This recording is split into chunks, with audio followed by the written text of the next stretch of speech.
হয় চাওক, যে মই বিশেষকৈ মই একো কোৱা নাছিলোঁ যে আমাৰ উজনি অসমত যিটো আন্দোলন হৈছিলে, আমাৰ নৰকীয়া কাণ্ড হৈছিলে নগাঁৱৰ ঢিঙত, আৰু সেইটো আমি সমগ্ৰ সামূহিকভাৱে আমি প্ৰতিবাদ কৰিছিলোঁ। পিছত দেখা গৈছিল য'ত প্ৰতিবাদ কৰিব লাগিছিল, অপৰাধীৰ বিৰুদ্ধে প্ৰতিবাদ কৰিছে, তেওঁলোকে শ্লোগান দিছে মিয়াৰ বিৰুদ্ধে।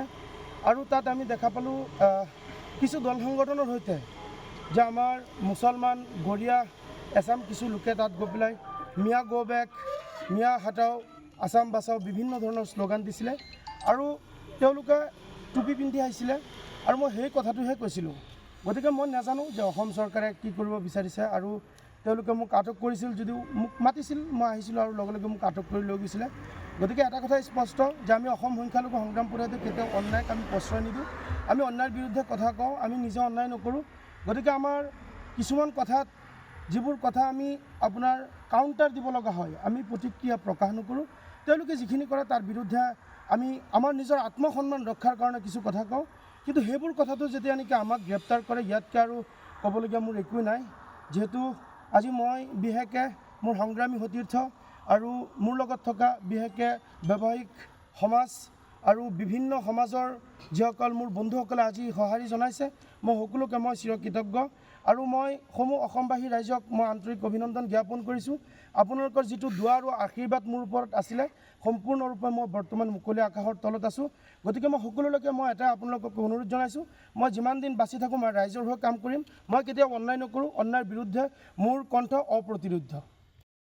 জঘন্য কাণ্ডক কেন্দ্ৰ কৰি উজনি অসমত কিছুমান দল সংগঠনৰ বিষয়ববীয়াসকলে যি ধৰণৰ সাম্প্ৰদায়িক মন্তব্যৰে বা সাম্প্ৰদায়িক পৰিস্থিতিত তেওঁলোকে আন্দোলনটো লৈ যাব বিচাৰিছিল। মিয়া হাটাও আৰু মুছলমান ব্যক্তিসকল দিন হাজিৰা কৰা, তেওঁলোকে দিন হাজিৰা কৰি জীৱন নিৰ্বাহ কৰি আহিছে।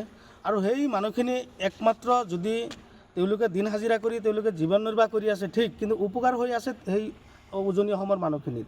আজি কোনোবা ইটা ভাটাত কাম কৰি আছে, কোনোবা খেতি পথাৰত কাম কৰি আছে, কিন্তু সেই কাম কৰাৰ যিটো বিনিময়, সেই বিনিময়টোহে তেওঁলোকে লাভ কৰিছে। কিন্তু সেই মানুহখিনিক কিন্তু ভিক্ষা কৰি তাত খোৱা নাই।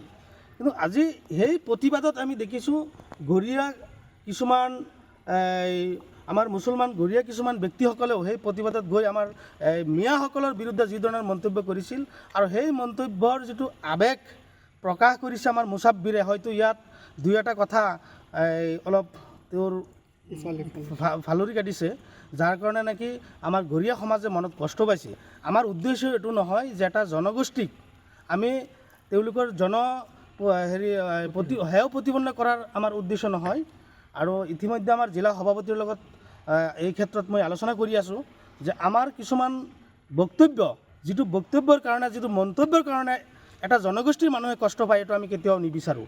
সেইকাৰণে যদি তেখেতে মন্তব্য এটা কৰিছে আৰু তৎক্ষণাৎভাৱেও বিভিন্ন ফালৰ পৰাও প্ৰতিক্ৰিয়া আহিছে, গতিকে আমি দুখিত। তেখেতে এটা মন্তব্য কৰিছে, এনেকুৱা মন্তব্যৰ পৰা আমি বিৰত থাকিবলৈ আমি জিলা সভাপতিকো মই আহ্বান জনাইছোঁ। আৰু তাৰ লগতে আমি শিৱসাগৰ জিলা আৰক্ষী প্ৰশাসনকো আমি প্ৰশ্ন কৰিছোঁ, যেনেদৰে আজি মুছাব্বিৰকো নগাঁও জিলা আৰক্ষীয়ে মাতি তেওঁলোকৰ আইনী প্ৰক্ৰিয়াৰে আজি মুকলি কৰি দিছে, সমান্তৰালভাৱে শিৱসাগৰ জিলা আৰক্ষীয়ে সেই যিসকল উগ্ৰ হিন্দুত্ববাদী দেখুৱাই সহজ সৰল শ্ৰমিকৰ ওপৰত যি ধৰণৰ বৰ্বৰভাৱে অত্যাচাৰ কৰিছিল বা বিভিন্ন ধৰণৰ মানসিক শাৰীৰিকভাৱে অত্যাচাৰ কৰি আহিছে, বিভিন্ন ধৰণৰ মন্তব্য কৰি আহিছে, যি মন্তব্যৰ কাৰণে আজি সমাজখন বা অসমৰ বিভিন্ন ধৰণৰ এলেকাত আজি সাম্প্ৰতিক পৰিস্থিতি সৃষ্টি হ'বলৈ ধৰিছে। আজি সেই ব্যক্তিসকলকো আইনীভাৱে তেওঁলোকৰ ওপৰত ব্যৱস্থা কৰিব লাগিছিল। আমি দেখিছোঁ কেৱল বণ্ড চহী কৰিছে না কি কৰিছে মই নাজানো, তৎক্ষণাৎভাৱে জিলা আৰক্ষীয়ে যি পদক্ষেপ ল'ব লাগিছিল আমি দেখা নাই। তথাপিও শিৱসাগৰ আৰক্ষীয়ে ইতিমধ্যে তেওঁলোকৰ ওপৰত আইনী ব্যৱস্থা গ্ৰহণ কৰিছে বুলি আমি শুনা পাইছোঁ।